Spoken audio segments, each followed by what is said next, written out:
You want to stop eating about 3 hours before you go to bed, if possible. Okay. That's last bit of food in mouth. Yes. Yes. Because it's still, you got to add another 5 minutes. So last bit of food in mouth doesn't mean I'm now in a fasted state. You got to calculate 5 hours after that.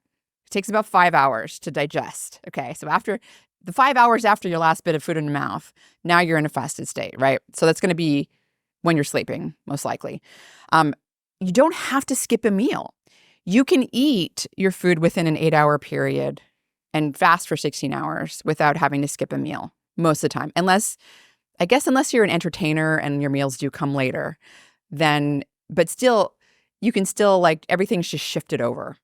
And yes, you'll be, less insulin sensitive later in the day, but you can, like, do some air squats for 2 minutes. Like, there are things you can do to improve insulin sensitivity and also to improve blood glucose levels, like later in the evening if you're having a meal. And we can talk more about that later. But anyway, so there are things you can do. I think that the way to think about it is the easy way is to stop eating about 3 hours before bed.